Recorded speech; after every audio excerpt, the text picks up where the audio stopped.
¿Qué tal? En estos breves minutitos voy a compartir con ustedes lecturas.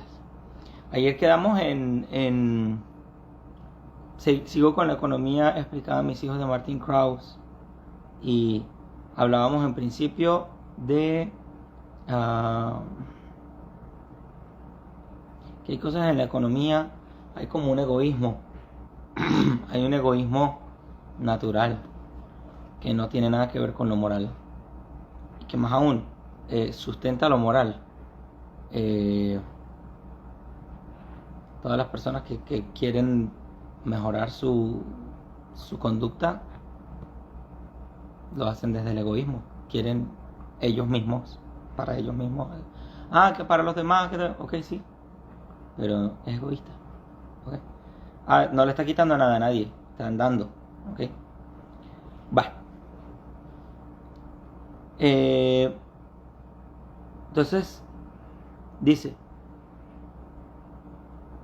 muchos libros de economía de fines del siglo pasado y principios de este analizaban las alternativas a las que se enfrentan los individuos con el ejemplo de Robinson Crusoe, quien, aún encontrándose en una isla desierta, debía tomar decisiones, debía elegir entre descansar o trabajar.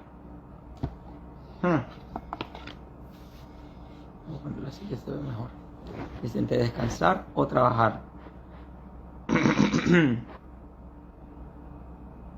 Entre sacrificar consumo para ahorrar recursos y convertirlos en útiles herramientas o no hacerlo.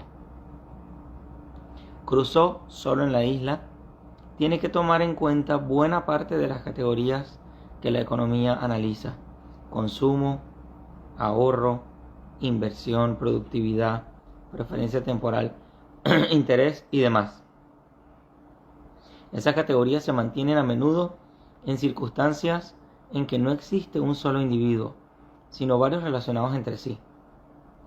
El caso de Crusoe, a partir de la llegada de Viernes a la isla, por ejemplo. Se trata entonces de analizar los intercambios, las relaciones voluntarias que se establecen en el mercado cuando las personas cooperan unas con otras. La figura de Robinson Crusoe fue abandonada por los textos de economía. En verdad, es una pena que haya sucedido así. Después de todo, la figura de un hombre solitario tomando decisiones sobre sus recursos escasos, si bien no es realista, en el sentido en que ninguno de nosotros se encuentra en tal situación, sí lo es si consideramos que todos tomamos decisiones individuales con respecto a nuestros recursos. Es, además, una figura literaria mucho más real y efectiva que la figura introducida posteriormente en la sociedad asignando recursos. ¿Cuántas películas de superhéroes decidiendo por otros? Y que el gobierno les permite esto. Y primero el gobierno validando el gobierno, sin importar los fines que persigue el gobierno, o lo que sería peor, idealizando el gobierno. Y del lado del consumidor, ¿de qué trabaja? Películas mejores como de pronto, no sé, Buscando la Felicidad. Que el tipo, tengo que ponerme a hacer llamadas, tengo que ponerme a aprender a hablar con la gente, mucho más realista. E interesante, inspiradora también. Entonces dice, los individuos tomando decisiones existen, mientras que, entre comillas, la sociedad, cierra comillas, como ente separado de ellos. Ya lo hemos visto. Dice, vayamos entonces a Daniel Defoe. Lo que sigue es parte del diario que Robinson Crusoe escribe en la isla. Dice: 3 de noviembre salí a cazar y maté 2 aves con el rifle. Los pájaros eran similares a los patos y su carne muy sabrosa. Por la tarde empecé a fabricarme una mesa. 4 de noviembre. Por la mañana comencé a distribuir el tiempo que debía dedicar a trabajar, a la casa, a dormir y a distraerme. Así decidí salir todas las mañanas a cazar durante 2 o 3 horas, siempre que no lloviese. Después trabajaría hasta las 11 en punto. A esa hora comería lo que tuviese. Dormiría un rato desde las 12 hasta las 2, ya que en ese momento del día hacía mucho calor. Y me pondría a trabajar de nuevo por la tarde. Empleé todo mi tiempo asignando al trabajo este día y el siguiente en fabricar la mesa, pues aún era un trabajador poco hábil. ¿Cuántos de nosotros estamos construyendo una mesa o varias mesas? Pero el tiempo y la necesidad me convirtieron en un buen artesano. ¿Cómo le habría sucedido a cualquiera que estuviese en mis circunstancias? Dice, uno de los medios principales, el tiempo, es de una escasez irremediable, ya que no somos inmortales y tenemos ciertas necesidades que no esperan. Robinson, aunque esté solo en la isla, tiene que distribuir el tiempo que va a dedicar a cazar, dormir, trabajar, distraerse. Esta es una clara decisión económica. Vamos a la división del trabajo. Creo que con esto ya va a cerrar el...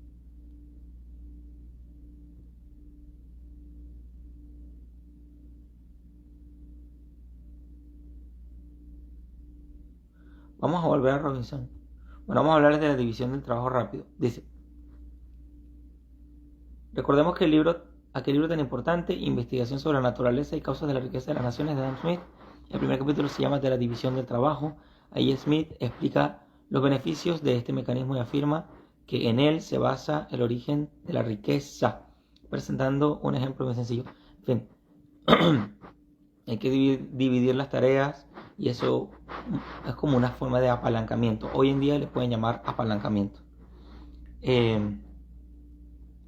Dice, en fin, el importante trabajo de hacer un alfiler queda dividido de esta manera en unas 18 operaciones distintas, las cuales son desempeñadas en algunas fábricas por otros tantos obreros diferentes, aunque en otras un solo hombre desempeñe a veces 2 o 3 operaciones. Dice, he visto una pequeña fábrica de esta especie que no empleaba más que 10 obreros, donde por consiguiente algunos de ellos tenían a cargo 2 o 3 operaciones, pero a pesar de que eran pobres, por tanto, no estaban bien previstos de la maquinaria debida, podrían, cuando se esforzaban, hacer entre todos más de 48.000 alfileres, cuya cantidad dividida entre 10 correspondía a 4.800 por persona.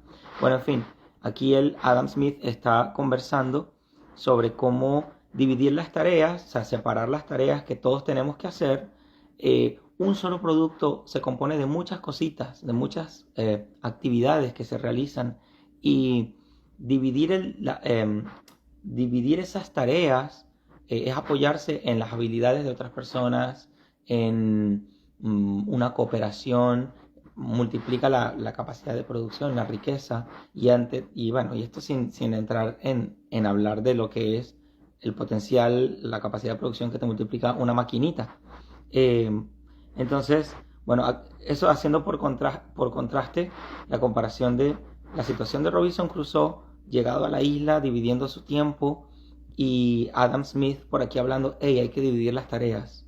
Entonces, luego, el libro llega acá, a un punto en el que va concluyendo, en este capítulo, diciendo, en el comienzo de la novela, Robinson recuerda los consejos de su padre, preocupado por la personalidad aventurera e imprudente del hijo.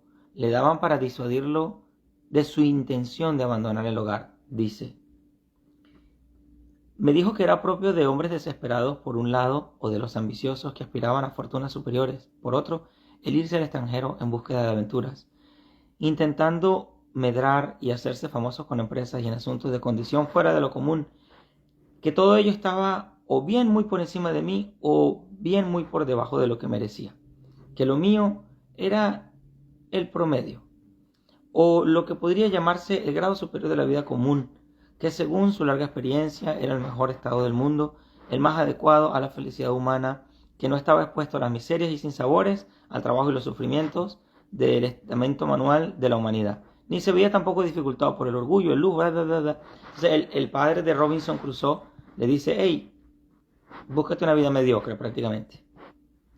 Me dijo que podía juzgar sobre la felicidad de este estado por lo siguiente, que este era el estado de la vida, que todos los demás envidiaban, pues los reyes se habían lamentado a menudo de las terribles consecuencias de haber nacido para las cosas grandes y deseaban que les hubiera tocado en medio de los dos extremos, entre el mísero y el poderoso, y que el sabio había dado testimonio de que este era el medio justo de la verdadera felicidad. Bien, Robinson era entonces, dice, un típico joven de la familia de medianos ingresos, lo cual garantizaba una cobertura de ciertas necesidades básicas, comida, vestimenta, vivienda y en cierto grado la cultura y el esparcimiento. La tragedia de su naufragio y la soledad en la isla lo privan por completo de los beneficios alcanzados por la sociedad gracias a la división del trabajo. Dice Robinson, y con esto cierra el libro, este capítulo.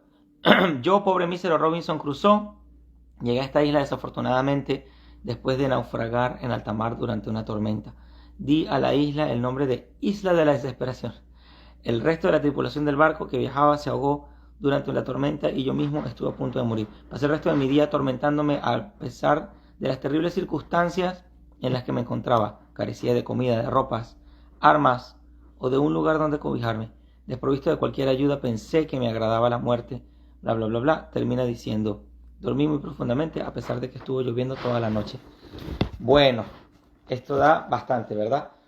Bueno, en este capítulo Martin Krauss nos quiere decir nuevamente que es importante dividir el trabajo en tareas pequeñas para producir más y que lo que vivimos hoy en día es el resultado de mucha división de trabajo, de muchas personas que hacen cosas individuales. Bueno, el propósito de esto es sobre todo realzar la importancia que tiene la tarea de gente que hace trabajos singulares. En Estados Unidos se nota muchísimo cómo gente que hace trabajos aparentemente muy limitantes, son los que sostienen la economía de un país enorme y con muchísimo alcance y muchas capacidades, y sobre todo el tema del emprendimiento, que exige la incertidumbre, exige abrazar la búsqueda de información, de interactuar, de dividir el tiempo, de dar la cara, ser responsable, reprimirse. Mira, voy a ahorrar dinero acá porque no puedo, o voy a ahorrar este recurso para después, el consumo futuro. Bueno, eso forja el carácter y una serie de competencias que curiosamente pues todas las personas que ofrecen coaching, desarrollo personal, promueven también. Finalmente, habla de que es importante, es como, me parece que esto es un llamado a la conciencia de mirar con gratitud nuevamente. Es un tema como que muy recurrente, ¿no? Hablar de gratitud, ver con gratitud lo que tenemos alrededor.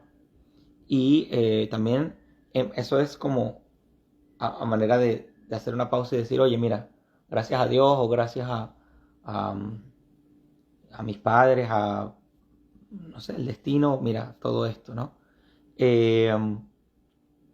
Pero hacia adelante es cómo yo puedo repetir esto, cómo yo puedo producir riqueza, cómo yo puedo ayudar a otros, cómo yo puedo impulsar a muchos, o cómo puedo producir riqueza para compartir, para tener una mejor vida, etcétera, etcétera.